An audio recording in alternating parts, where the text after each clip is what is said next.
नमस्कार, मैं हूं आपके साथ तुषार कौशिक। खबरों में आगे बढ़ते हुए आप देखेंगे फटाफट अंदाज में 100 बड़ी खबरें।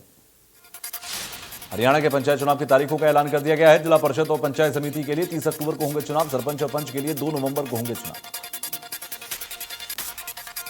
पंचायत चुनाव के लिए 8 अक्टूबर को नोटिफिकेशन जारी होगा। 14 से 19 अक्टूबर तक नॉमिनेशन भरे जाएंगे। 20 अक्टूबर को नॉमिनेशन की छटनी होगी और 21 अक्टूबर तक नॉमिनेशन वापस लिए जा सकेंगे। पहले चरण में 10 जिलों में होंगे चुनाव।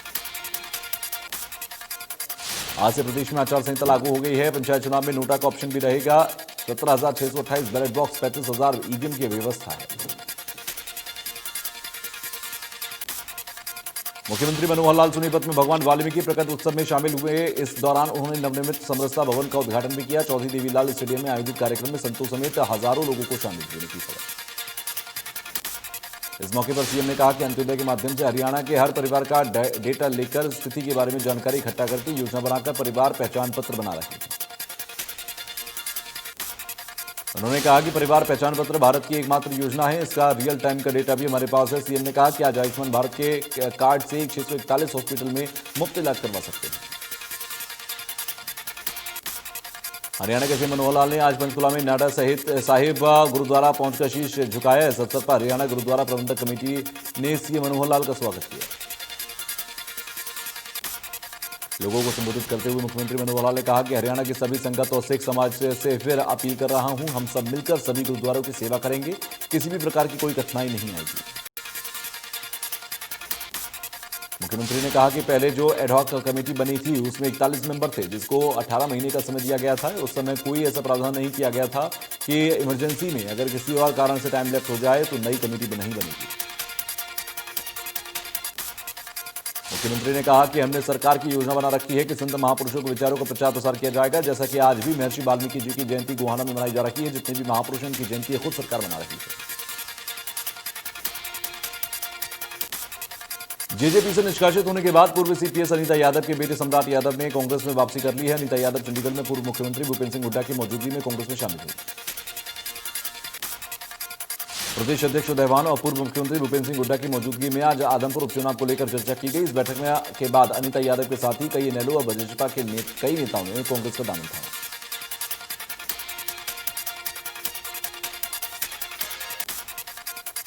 आदमपुर चुनाव से पहले कांग्रेस ने एक बैठक की और बैठक के बाद नेता प्रतिपक्ष भूपेंद्र सिंह हुड्डा ने कहा कि कांग्रेस पार्टी के कार्यकर्ताओं में भारी जोश है। आदमपुर का चुनाव कांग्रेस ही जीतेगी। वहीं कांग्रेस प्रदेश अध्यक्ष उदयवान ने कहा कि प्रदेश में कांग्रेस का कुनबा बढ़ रहा है और आज भी अलग अलग पार्टियों से 18 प्रमुख पदाधिकारी शामिल हुए हैं और आदमपुर चुनाव के लिए हर बूथ पर हमारी सेना तैयार है। चंडीगढ़ में हरियाणा प्रदेश प्रभारी और राज्यसभा सांसद विप्लव कुमार देव ने विधानसभा अध्यक्ष ज्ञानचंद गुप्ता से मुलाकात की। अपने निवास पर वो शिष्टाचार भेंट करते नजर आए। हरियाणा के डिप्टी सीएम दुष्यंत चौटाला ने 50 लाख की लागत से नरवाना और उचाना हल्के के अंदर 10 गांवों में बनी जननायक देवीलाल मॉडर्न लाइब्रेरी का उद्घाटन किया। डिप्टी सीएम दुष्यंत चौटाला ने कहा कि लाइब्रेरी बनने से ग्रामीण हल्के के युवाओं की शिक्षा का स्तर ऊंचा होगा। यहां सब बच्चे बैठकर देश विदेश की जानकारी ले सकेंगे। वहीं पंचायत चुनाव को लेकर डिप्टी सीएम ने कहा कि चुनाव की तारीखों का ऐलान हो गया है। वहीं पार्टी को कैसे चुनाव लड़ना है इसके लिए जल्द ही अजय चौटाला के आदेशानुसार बैठक कर फैसला लिया जाएगा।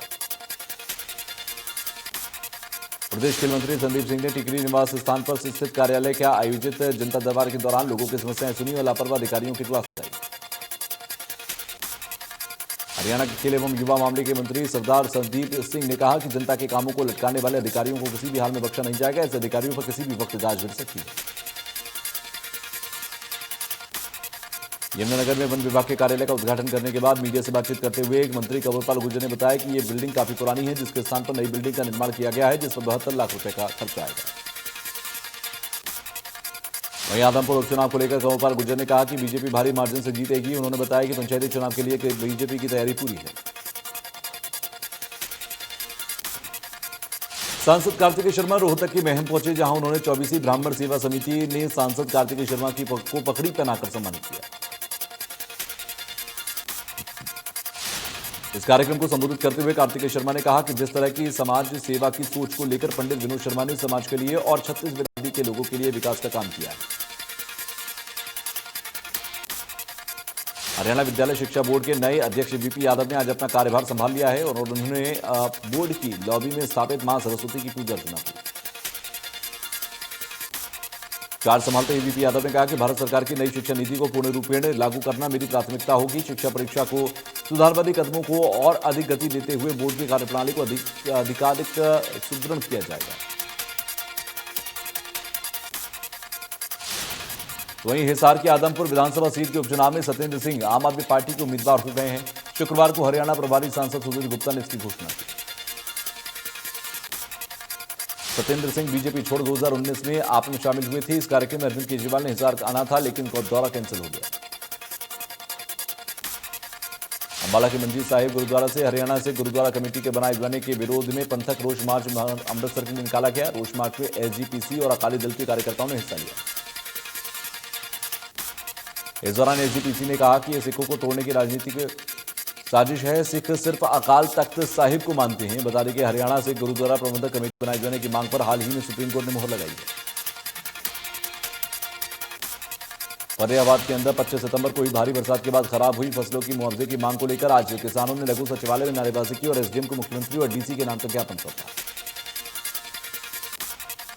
किसान नेता मनदीप नथवान ने कहा कि 11 अक्टूबर को पूरे जिले के अंदर किसान फतेहाबाद के लोगों में सचिवालय के अंदर एकत्र होंगे और मुआवजा नहीं मिलने तक अनिश्चितकालीन धरना शुरू किया जाएगा। वहीं बहादुरगढ़ नगर परिषद के कर्मचारियों ने शहीद brigadier Hoshiyar Singh metro station और ताऊ देवीलाल पार्क के पास अवैध दुकानों को हटाने का काम किया। साथ ही रेडी लगाने वालों को भी चेतावनी देकर हटाया गया। ताऊ देवीलाल पार्क में के साथ ही मेट्रो स्टेशन के पास लोगों में बांस की लकड़ियों के सहारे काफी सारी अवैध दुकानें बना रखी थी। इतना ही नहीं, काफी सारे रेडी वाले भी यहां रेडी लगाकर सामान बेचते थे। नगर परिषद के ईओ जनरल सिंह ने अवैध दुकानों और रेडी लगाने वालों को चेतावनी दी है कि दोबारा यहां पर अतिक्रमण करने की कोशिश न करें। रादौर में एक बार फिर से मौसम खराब होने की आशंका के चलते किसानों ने धान कटाई में तेजी ला दी है, जिसके चलते मंडियां धान की आवक से हटने लगी हैं और किसानों को अपनी फसल मंडी में डालने के लिए कड़ी मशक्कत करनी पड़ रही है। मेवात में मोस्ट वांटेड बदमाश जैकम ने पुलिस के सामने सरेंडर किया। जैकम के खिलाफ अवैध हथियार के बल पर डंपर को लूटने समेत कई संगीन मामले दर्ज हैं। सिरसा पुलिस ने नशा तस्करों के खिलाफ शिकंजा कसा। पुलिस ने अब तक 1141 नशा तस्करों को गिरफ्तार किया है। तस्करों को के खिलाफ एसपी अर्पित जैन के कार्यकाल में 677 मुकदमे दर्ज हुए। सिरसा में 2022 में नशा तस्करों के कब्जे से भारी मात्रा में नशीला पदार्थ बरामद हुआ। अब तक जिले में 5,162 किलो डोडापोस, 6 kilo 770 gram heroin, 52 kilo 246 gram अफीम, 76 किलोग्राम गांजा बरामद हुआ। अंबाला शहर सेक्टर 1 जेल लैंड स्थित रेस्टोरेंट में 2 गुटों में झगड़ा हो गया। झगड़े के दौरान कुछ युवक घायल हुए हैं। पुलिस ने बताया कि अंबाला के जेल लैंड के नजदीक कुछ युवकों में आपस में झगड़ा हुआ था। इसके बाद झगड़ा इतना बढ़ गया था कि युवकों में हाथापाई के दौरान कुछ युवक घायल हो गए। घायलों को अस्पताल में भर्ती करने के बाद उनसे मिलने आए 8 युवक अपने साथ डंडे लेकर गए थे, जिनको पुलिस ने हिरासत में ले लिया। पानीपत सनौली रोड पर टीटी की पहले लाठी डंडों से पीटा गया, बाद में चाकू मारकर हत्या कर दी गई। वहीं उसको साथी गंभीर रूप से घायल हो गया। बताया जा रहा है कि सभी लोग एक्टिवा पर सवार होकर आ रहे थे और रास्ता रोकने को लेकर विवाद हुआ था। टोहाना में आईटीआई के पाइपलाइन में सांप घुस गया, जिसकी सूचना पर छात्रों ने वन विभाग को दी और मौके पर पहुंची वन विभाग की टीम ने सांप को पकड़ लिया। रोहतक में शराब पीकर युवकों ने कोर्ट परिसर पर जमकर हंगामा किया। सूचना मिलने पर पुलिस पहुंची और पुलिस ने आरोप लगाया कि उनके साथ भी युवकों ने बदसलूकी की। साइबर सिटी गुरुग्राम में एक बार फिर से ताबड़तोड़ गोलियां चली। अर्जुन नगर में गली नंबर 5 के अंदर एक युवक को गोली मार दी गई। स्कूटी पर सवार होकर 3 युवक आए और युवक को गोली मारकर फरार हो गए। फरीदाबाद में क्यूआरजी हॉस्पिटल में 4 सफाई कर्मचारियों की मौत के मामले में सर्व कर्मचारी संघ आगे आया है। संघ ने पीड़ितों को न्याय दिलाने के लिए अनिल विज और सीएम मनोहर लाल से गुहार लगाई। सर्व कर्मचारी संघ ने कहा कि क्यूआरजी हॉस्पिटल में 4 सफाई कर्मचारियों की मौत मामले में मृतक के परिवार को 50 लाख रुपए का मुआवजा और परिवार से एक व्यक्ति को सरकारी नौकरी दी जाए।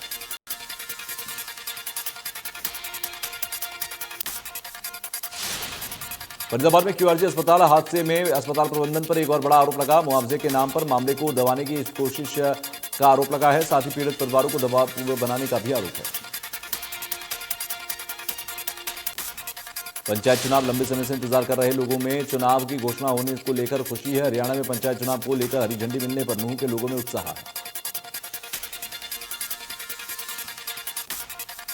एसीएस विनीत गर्ग ने अधिकारियों के साथ फतेहाबाद के अनाज मंडी और खरीद केंद्रों का दौरा किया। उन्होंने मंडी के प्रबंधों की समीक्षा कर सफाई व्यवस्था को मजबूत करने का आदेश दिया।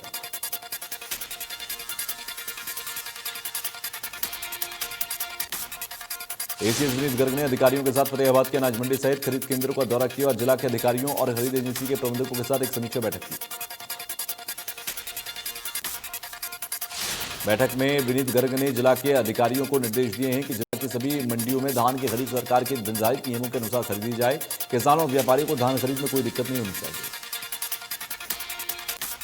करनाल प्रशासन द्वारा कृषि विभाग के सहयोग से जिला करनाल के जुड़ला क्षेत्र के अंदर किसानों को फसल अवशेष प्रबंधन के बारे में जानकारी देने के लिए सेमिनार आयोजित किया गया। किसानों ने कहा अब किसान काफी जागरूक हुए हैं। पिछले साल के मुकाबले पराली में आग लगाने के मामलों में कमी आई है। राष्ट्रीय राजमार्ग 248A सहित जिले के किसी भी मार्ग पर रफ्तार से गाड़ी चलाने वालों पर ट्रैफिक पुलिस अब चालान काटने शुरू कर चुकी है। दशहरा पर्व के दिन इस अभियान की शुरुआत जिले भर में की गई। ट्रैफिक पुलिस ने सड़क हादसों में आई कमी के लिए ये बड़ा कदम उठाया। ट्रैफिक पुलिस के मुताबिक ओवर स्पीड के वाहनों में के प्रतिदिन तकरीबन 70 से 80 चालान काटे जा रहे हैं।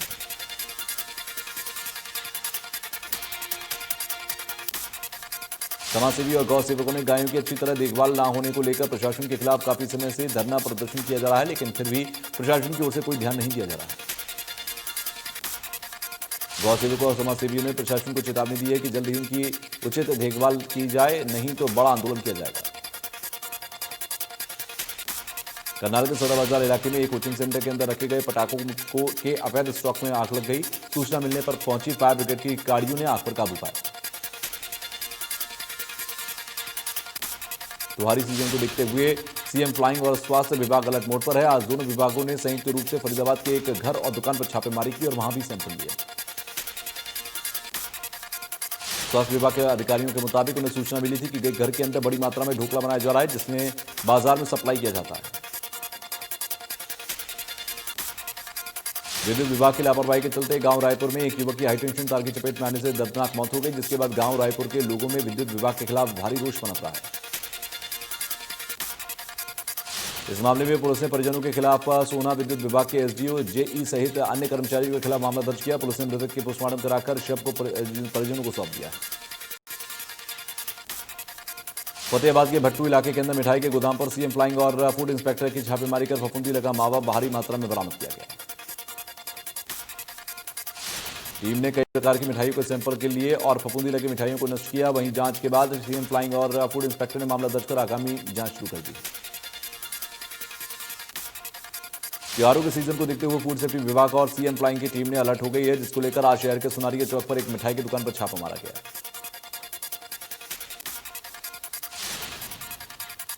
तो वहीं छापेमारी के बाद टीम ने पनीर और रसगुल्लों के सैंपल लिए हैं। दुकान में 175 किलो पनीर और 750 किलो रसगुल्ले रखे हुए थे। पनीर की जांच की गई तो पनीर में फफूंद लगा हुआ था। कुरुक्षेत्र के उपमंडल शाहाबाद के अंदर साइबर क्राइम पर आधारित राहगीरी कार्यक्रम का आयोजन किया गया। समारोह में विधायक रामकरण काला और कुरुक्षेत्र एसएसपी करण गोयल भी मुख्य रूप से शिरकत करते नजर आए। एएसपी गोयल ने बताया कि जिस तरह से आज के समय में ऑनलाइन लेन देन चल रहा है, उसी प्रकार साइबर अपराधी भी नए नए तरीके अपनाकर लोगों को ठग रहे हैं। पलवल जिले में बाइक पर सवार होकर मोबाइल लूटने वाले शातिर आरोपी को सीआईए पुलिस ने गिरफ्तार किया। गिरफ्तार आरोपी पहले भी कई लोगों से लूट की वारदात को अंजाम दे चुका है। सीआईए इंचार्ज विश्व गौरव ने बताया कि पुलिस ने आरोपी को कोर्ट में पेश कर रिमांड पर लिया है और आरोपी से पूछताछ में कई बड़ी वारदातों का खुलासा होने की संभावना जताई है। कुरुक्षेत्र पुलिस ने शाहाबाद के पेट्रोल पंप पर लूट के लिए 3 आरोपियों को गिरफ्तार किया। पूछताछ के बाद पुलिस ने खुलासा किया है कि लूट की वारदात को अंजाम देने के लिए मास्टरमाइंड सेल्समैन ही था। पुलिस ने पाया कि राहुल ने अपने 2 साथियों अजय और विकास के साथ मिलकर लूट की वारदातों की झूठी कहानी गढ़ी। पुलिस ने सेल्समैन के दोनों साथियों 12,000 की नकदी को और चाकू सहित गिरफ्तार कर आगामी जांच शुरू कर दी। सीएम फ्लाइंग ने स्वास्थ्य विभाग की टीम के साथ मिलकर मिठाइयों के गोदामों पर छापेमारी की। इस दौरान उन्होंने मिठाइयों के सैंपल लिए हैं। सैंपलिंग के बाद उन्होंने कहा कि किसी को नकली मिठाई के बारे में जानकारी मिले तो तुरंत प्रशासन को सूचित करें। बढ़ते हुए साइबर क्राइम को रोकने के लिए बच्चों को जागरूक करने के उद्देश्य से अब हरियाणा के स्कूलों में साइबर ठगी के बारे में बच्चों को जागरूक किया जाएगा।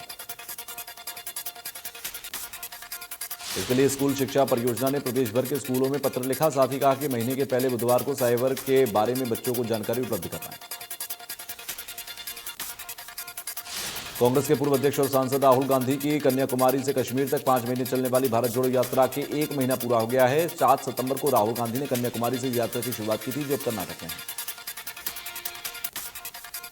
सपा सुप्रीमो मुलायम सिंह यादव से उनके बेटे अखिलेश यादव से मुलाकात कर राजनाथ गुरुग्राम मेदांता हॉस्पिटल पहुंचे। वहां पर उन्होंने बाकी लोगों से भी मुलाकात की और मुलायम सिंह यादव की सेहत के बारे में जानकारी दी। रक्षा मंत्री राजनाथ सिंह ने करीब 30 मिनट तक चली मुलाकात के बाद दिल्ली को रवाना हो गए हैं। मुलायम सिंह यादव पिछले कई दिनों से गुरुग्राम के मेदांता अस्पताल में आईसीयू में भर्ती हैं। साल 2022 के नोबेल शांति पुरस्कार की शुक्रवार को घोषणा की गई। इस बार यह पुरस्कार एक मानवाधिकार कार्यकर्ता समेत 2 संस्थाओं को दिया गया।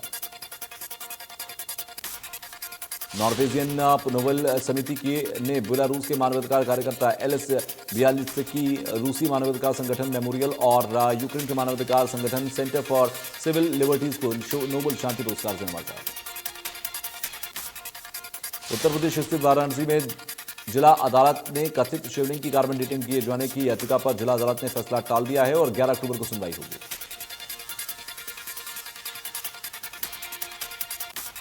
वकील विष्णु जैन ने कहा कि कार्बन डेटिंग का कोई दावा नहीं किया गया है, बल्कि एक अनुरोध है कि वैज्ञानिक जांच की जाए, केवल ये स्पष्ट करने के लिए कि क्या कोई शिवलिंग है जैसा कि रिपोर्ट में किया गया है या एक पानी का फव्वारा। राजधानी दिल्ली में गांधीनगर इलाके के अंदर कपड़ों की मार्केट में स्थित एक दुकान में आग लग गई। 4 मंजिला इमारत की पहली मंजिल पर आग लगी।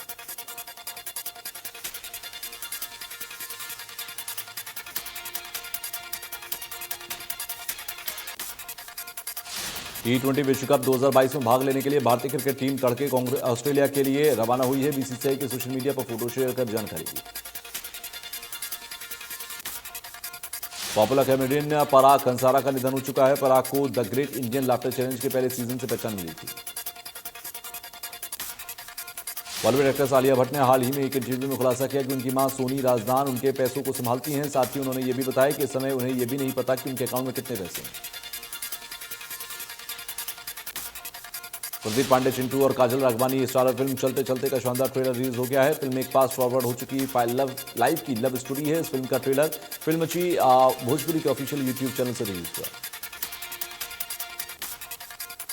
सेलिब्रिटी डांस रियलिटी शो झलक दिखला जा 10 के आने वाले एपिसोड्स में अनु मलिक की बेटी अदा को पार्टिसिपेट करते देख सकते हैं। अटकलें हैं कि किली पॉल, सुनीति झा, निशांत भट्ट के साथ अदा मलिक भी डांस शो का हिस्सा बन सकती हैं। एक्ट्रेस मौनी रॉय ने इंस्टाग्राम पर एक वीडियो शेयर किया। इस वीडियो में मौनी साड़ी में नजर आ रही हैं। इस दौरान उन्होंने साड़ी में अलग पोज दिए। अभिनेता आयुष शर्मा ने अपनी अगली फिल्म अनटाइटल का फर्स्ट लुक टीजर रिलीज किया। इस टीजर में आयुष शर्मा रात में साइमे के अंदर घने जंगल के बीच धमाकेदार अवस्था में नजर आ रहे हैं। बॉलीवुड एक्ट्रेस माधुरी दीक्षित और डॉक्टर श्रीराम नेने ने हाल ही में मुंबई के वर्ली इलाके के अंदर अपार्टमेंट खरीदा है। उनके इस फ्लैट की कीमत 48 करोड़ रुपए बताई गई। बॉलीवुड एक्टर प्रभास और उनके सैफ अली खान की अपकमिंग फिल्म आदि पुरुष टीजर रिलीज होने के बाद से लगातार सुर्खी में छाई हुई है। फिल्म में सैफ अली खान के लुक के बाद आदि पुरुष के हनुमान के लुक भी जमकर आलोचना की जा रही है। प्रभास और सैफ अली खान की फिल्म आदि पुरुष को लेकर विवाद बढ़ता जा रहा है। अब्राहम के मुख्य पुजारी ने फिल्म की तत्काल बैन की मांग की है। रूसी राष्ट्रपति व्लादिमीर पुतिन के यूक्रेन के 4 क्षेत्रों में लुहांस्क, डोनेत्स्क, खेर्सन और ज़पोरिज़िया को रूस में शामिल करने पर अंतर्राष्ट्रीय तनाव और बढ़ गया है। रूसी विदेश मंत्रालय के प्रवक्ता मारिया जाखरोवा ने गुरुवार को एक प्रेस ब्रीफिंग में कहा कि मॉस्को की स्थिति साफ तौर पर स्पष्ट है कि युद्ध कभी भी परमाणु हथियारों से नहीं लड़ा जाना चाहिए।